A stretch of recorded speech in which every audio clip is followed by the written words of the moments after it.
way for the Republicans to win is if I win the nomination and go directly against whoever they happen to put up. And for that reason, I have signed the pledge.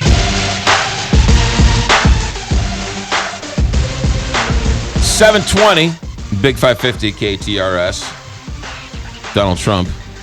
Imagine this, right in the middle of things again. Rick Klein, ABC News political director in Washington, D.C. Good morning, Rick Klein. Rick Klein, are you there? I am. You can hear me? I can hear you. Good. All right. So first, let's start with Donald Trump saying that Hugh Hewitt is asking gotcha questions when he's asking all the candidates the exact same question. Yeah, and he's also going to be asking questions of the candidates in 2 weeks at the next Republican debate. So there's a history of candidates going out and kind of flunking initial tests on foreign policy. George W. Bush in 2000 did it rather famously.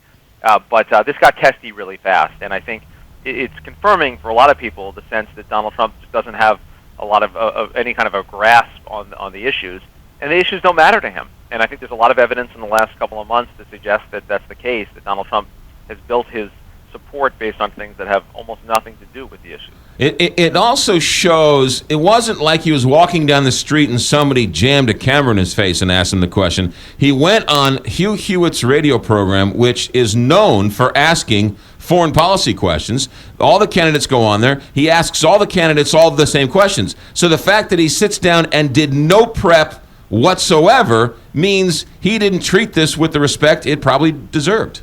Yeah, and look, there's nothing that he's done so far that suggested that he did much in terms of preparation. Even that first debate, which I think turned out okay for him, he didn't seem to have read the briefing books, and he's been winging it from the beginning. That just may be who he is and how he runs, and it may be that his supporters continue to like him despite that. There's been no force in electoral politics that I can recall that's been quite like this, and I do think it's beyond ideology. He's got strong support among conservatives, but he doesn't have a lot of conservative beliefs. So it's really there's a cult of personality around this, and just liking the messenger and not even caring about the message. Jeb is starting to attack him on a much more regular basis. He's trying. He says in this latest gaffe that he should at least know who the players are if you're going to talk about foreign policy. Is Jeb getting a little more comfortable with sort of fighting back with Trump? Well, I think he made a strategic decision at the beginning.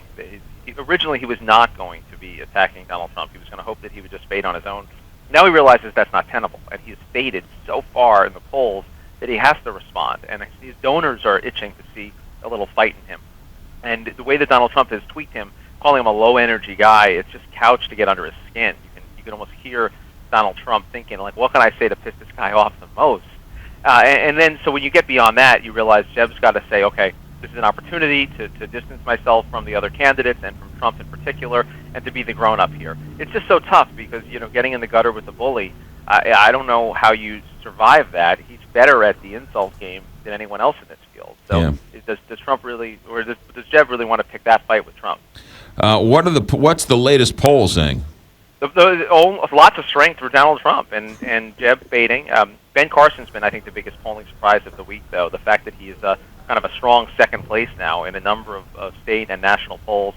Not a lot of people saw that coming either, and he's just done a quiet job as another outsider with a much different personality than Mr. Trump. Let me ask a crazy question, Rick Klein, ABC News political director. Here you go. It's 2015. Landlines are going by the wayside. More people are using cell phones. Pollsters aren't calling cell phones. No, they are, though. They are.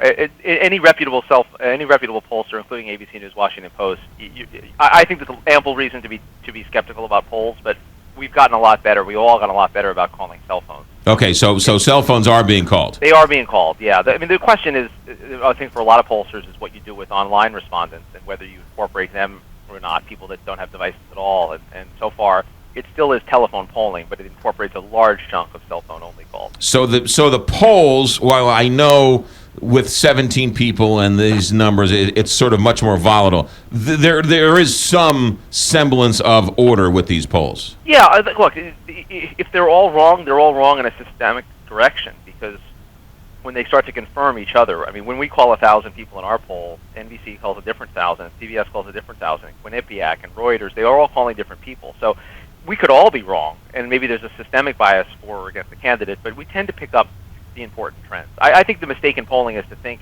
this tells you who's going to win an election. We don't know that. We know what the snapshot is right now and where sentiments are right now. There's a lot of baseball to be played. So it tells us things about where the direction of things are, but I don't think you should read it saying, okay, this means Trump's going to be the president. What about Joe Biden? Is he in?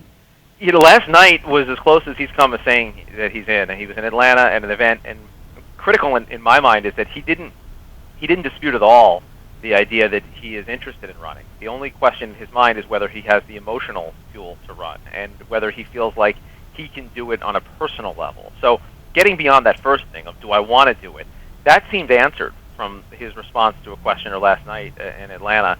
He's going to be on the Colbert Show next week and doing quite a bit more in terms of public appearances, and I think all of that is just going to stoke speculation.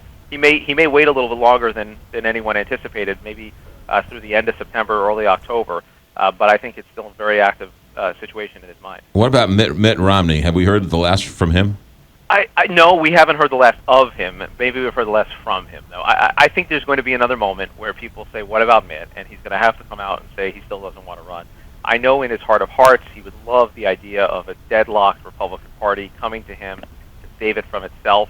I think that is such an outlandish, almost crazy proposition, and that even Mitt Romney knows that. But no, I don't think he's going to run again. I think he's enjoying his life now where he can weigh in as sort of a grand old man, a figure inside the party, but not have to do the day-to-day stuff, because that's where he started to recognize the resistance that's still out there after his last run. Rick Klein, ABC News Political Director. Have a good weekend, Rick. Thanks. Hey, thank you. You got it. 727 here, Big 550, KTRS. Really interesting stuff. Really interesting. Yeah. All right, ladies and gentlemen, Altair Travel.